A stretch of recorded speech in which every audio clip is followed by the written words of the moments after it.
I don't know who it is. Save my baby! Hey, kill them all.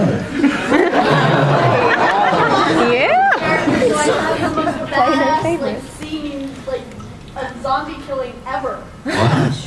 Yeah. Heard zombie killing. What? I would kill off my own character so that I could have the most badass zombie killing death scene. Yeah, but he said except for his own. Yeah, I don't want to die. I love that job. I mean, it's literally my favorite job I've ever done, and it's a character that I got to create from scratch. You know, and it's like, you know, I said it before, like, in movies you go from like here to here, but in TV you kind of like, you go from over here and then you sort of plant these little seeds and you hope they turn into trees, you know, and then when people pay attention and they turn into trees and the writers start writing those trees into a forest, it's kind of fun. So, yeah, I don't want to die, ever. You know, Reedus has had a long career, he's done a lot of stuff, but you know, anytime you see a movie, you can pick out a few handful of actors that could have played that role, but Daryl Dixon's not one of them, you know what I mean? It's like, I can't imagine Reedus not being Dixon, you know what I mean? It's just like such a perfect role. It's true, it's a killer role, it's a killer character that he's completely taken control of. It's like Reedus through and through, and it's like, when all those variables come together, it's kind of magic. And that's Reedus' little magic moment there, man, so, you know. Squirrely redneck is my yeah, I mean, you know, like, I've said this before, I went to go pick up my kid from school, and he had this big smile on his face. I'm like, what's up with the smile? And some of the bigger kids were like, is your dad Daryl Dixon? And he's like, yeah, and I'm like, yeah, nice. And he's getting all this big kid love at school. So, I don't know, it's an awesome part. I'm loving it.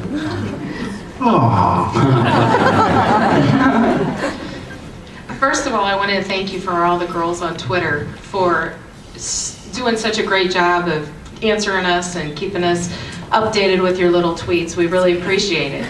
But what some of the girls wanted to know was how much of an impact you think that has on your careers, the Twitter followers and your fan groups, and because you all have them. I honestly have no idea. I mean, I can tell you honestly, we certainly don't do it for like, to further our careers. I mean, certainly nobody's given me a job like, you have a lot of followers, cast Flanery, you know what I mean? It's like, it's certainly never been anything like that. I mean, it's just, you know, it's different. I guess we wanted to know if we help at all. But you know what, I mean, you definitely help me. I mean, it gives me a voice. I know it gives Reedus a voice. I mean, there's no method behind it. It's not for a certain end, you know what I mean? You know, we don't do it for a certain result. It's just, it's a wonderful avenue because, I mean, I really feel like, you know, to me, you guys are all friends. It's very different than like a celebrity who has like fans that they don't communicate with, they can't really be honest with and talk to and meet on a daily basis. It's just different, you know? I mean, I consider myself like a blue-collar actor, you know? So I know you guys, I got a job, y'all have jobs. It's just different, and I enjoy communicating with you guys. Well, you guys, I enjoy the feedback. You guys are wonderful, and it makes everybody's day when you do tweet or you retweet something stupid one of us says. We really appreciate it. And, you know, it's not that we really appreciate you guys. We really do. Let me just stop you right there, because I'll tell you this, man. It's like, you're complimenting, and I think I speak for all of us, you know, you're complimenting us for taking 2 milliseconds to tweet something like, how you guys doing, or whatever it is we tweet. I answer questions, Reedus post pictures. You guys, some of you guys drove 9 hours to be here. You know what I mean? It's like, if you don't think we don't feel that, I'm so humbled to come into a room like this, and there's like a couple thousand people that just want to tell you they dig you, man. It's like, life should be so good, you know? It's like, the least I can do is chat with you guys. You three are so popular because you all are so approachable. Yeah. And we just appreciate it.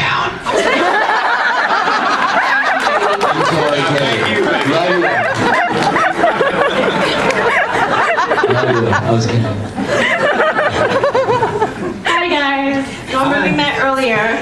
So I'm the messenger from your fan groups, the Daily Reedus, and they want me to ask you guys, can you give them a shout out? Yeah, but how do you do that? What do you mean?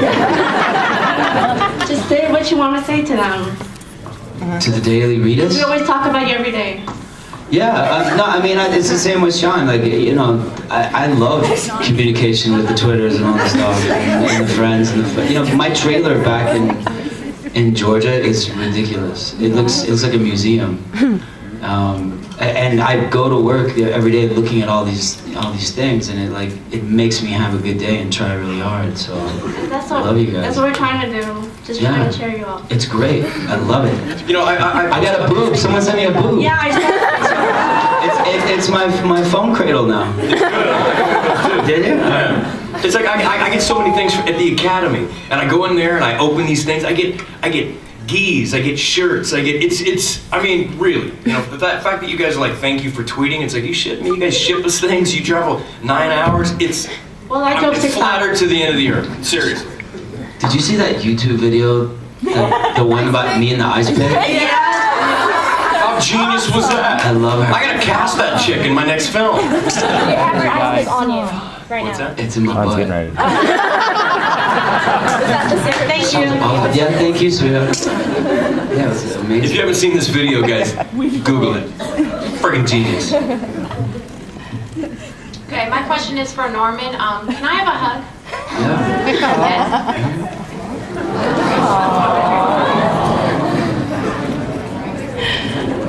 Oh shit. That's how it starts.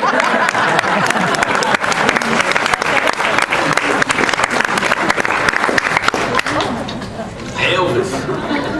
All right, now I know if I ask Rocco this, he's gonna say no. Sing us a song. Yeah, that's what I was gonna say. Actually, I sang to Sean, and Sean sang to me. But you didn't sing, so I can't sing. You don't hear me sing. You can't sing. All right. What do you want to hear? I want you to sing. What do you want me to What sing? song is it? Heartbreak Hotel. That's what you guys sing earlier. Yeah. No, I already heard that. Well, since No. my baby left. There you go. You guys have an Elvis off. I told him to move earlier. No, take that. No, take that. All right, tell you, how about a duet, Sean? Yeah. What are we singing, brother? Are you lonesome? Well, since my baby left me, well, I found a new place to dwell. It's down at the end of Lonely Street. That's Heartbreak Hotel where I'll be.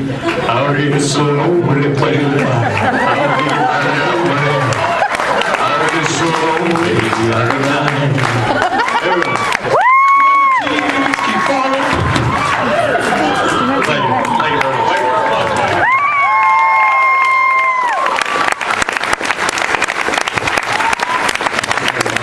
Does anyone know who wrote Heartbreak Hotel? This is what happens. Just out of the fucking blue. He comes up. And this motherfucker knows. Hoyt Axton is a country and western star. His mother, his fucking mother, That bitch. Fucking Rocco right there. Rocco. and you know, I maybe Google this, I could be wrong. No, I think I'm wrong on that one, but I'm right on the Hoyt Axton's mother wrote Heartbreak Hotel. That's a pretty good song. Mother write that song?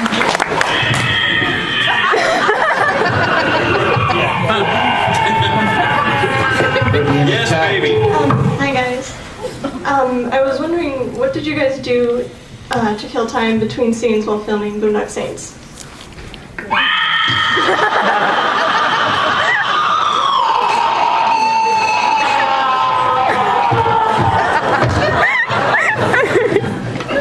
That's not too far from the truth. It's fucking Reedus, man.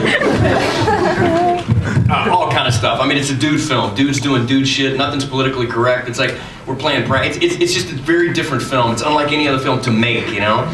I mean, there's a certain protocol that Hollywood films have to follow. Boondock's not that. You know what I mean? It's just not that. It's just like, literally, I can't believe they gave us a camera and said, go make a movie. We're like, no shit. So, it was very different. We had a ball.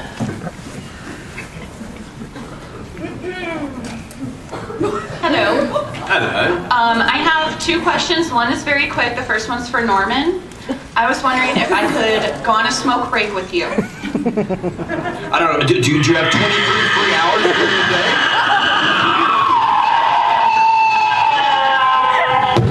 Is that yes? Yes. And my second question question, and everybody here will probably appreciate it. I was wondering, Sean, if you could kind of give us a brief rendition of the soap story. And Norman, you already said yes to the smoke break, so you still have to do it. The soap thing actually happened. I just want to see the move. That's the one I would admit to, too. Oh, yeah. I don't know if you guys remember in Boondock 2, whenever we were doing the shower, right? Oh, gee. Well, check it out. So first of all, Troy has this long track, and he's shooting at 120 frames, so it's really in slow motion. And we're like, you want us to get naked, and you're going to push on us in slow motion? Dude, it sounds a little, I don't know, you know? And he's like, no, trust us, it's fucking badass. We're like, okay, man, so we'll do this. So what they do to get us naked is they're shooting us from behind. They give us these little package pouches, right? And literally, they're like little drawstring marble pouch. They're tiny, little flesh colored, you know? They want you to put your manhood in it and cinch it up and go out there.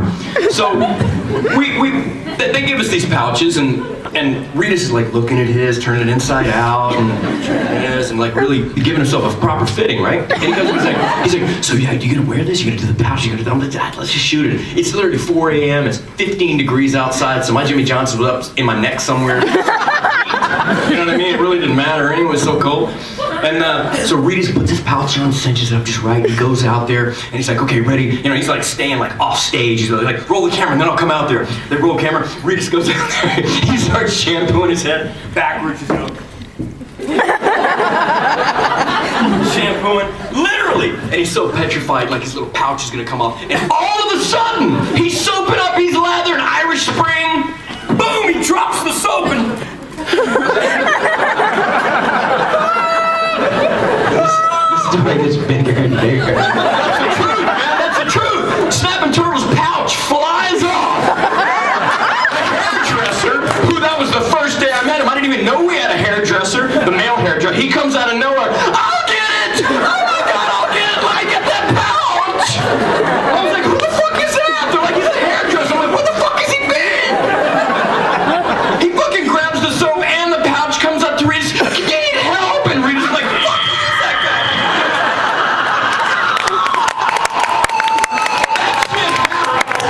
I was there.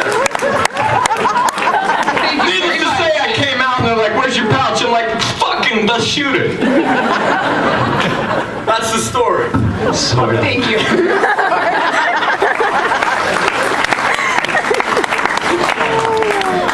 Hi guys, I just want to say you were fucking amazing. And this question's for Rocco.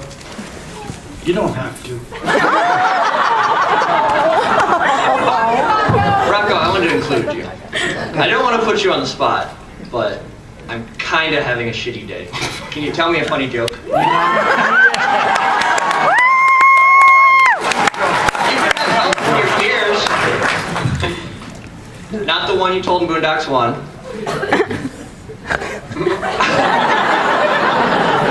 Bet you wish you were doing the jig now, don't ya? You got me. Come on. You get to glow. Flanery mostly gets me out of these, but now he's making me suffer. All right. Okay, all right. I think I told this, but I'll tell it again. It's kind of a good joke. There's a line in the bank, and a lady starts massaging these guys' shoulders in line. They're in line in the bank. And the guy turns and says, "What the fuck you doing?" He says, "Well, I'm a masseuse, so I'm a masseuse, so I'm massaging your shoulders." And the guy says,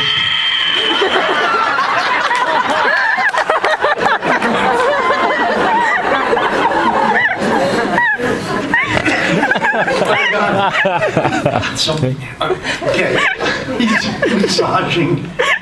She's massaging his shoulders. And the guy says, "What are you doing?"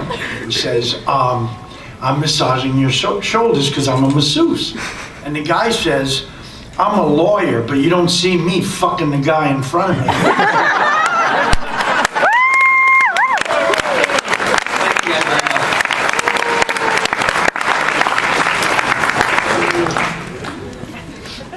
I have a question for all of you guys. how did you get to be so fucking awesome? You know, I've worked on it.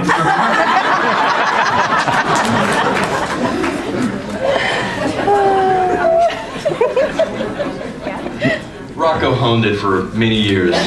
What you're seeing is the result of a lot of effort, determination, drive, persistence, focus. Yeah, I wasn't doing it alphabetically. I was going to throw that in. I'm trying to decide if this death worm I'm drawing needs ears or not. I don't know how cool it is. Ears or horns? Horns. Here's Anna. Put the horns on the ears. Who said corn dog? Who's next? Thank you. You're very welcome, brother. Thank you. Hello. Thank you very much for coming to the convention. I do appreciate it. I like all three of you. Love the movies. My best friend, who's probably your greatest fan, is stuck in Cleveland at the moment. She couldn't make it down here. That sucks. Today's her birthday. I was wondering if all three of you wouldn't mind saying happy birthday, Trina. That's it. On three. 1, 2, 3. Happy birthday.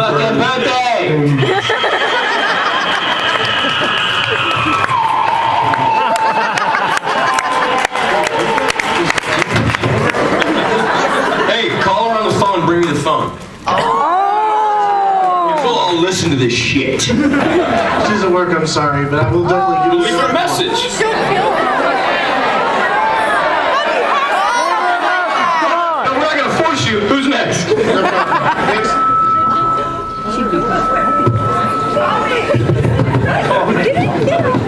Yes, ma'am.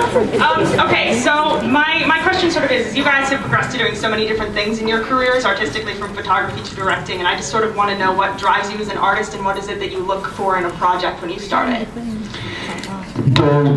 Could that fall? That you're wearing? Does that ever fall? No, I've never, no.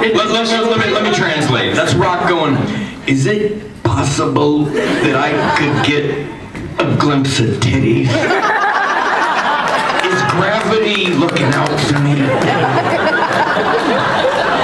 If I ask her to hop up and down, could I get some areola? You got a tipper for that. Out the strapless stuff. Why just? There's wires. It's pretty tight. Okay. You can't break it. All right. Has anyone ever had that an accident happened? Any woman? Yeah. Yep. See, I know. Yeah. It happens. I mean, I don't know. Did I say something like that? Audience is 300 people. Yeah. Jump over. Yeah.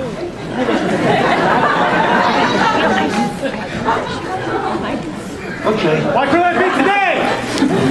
Let's all get naked right now. What was the question?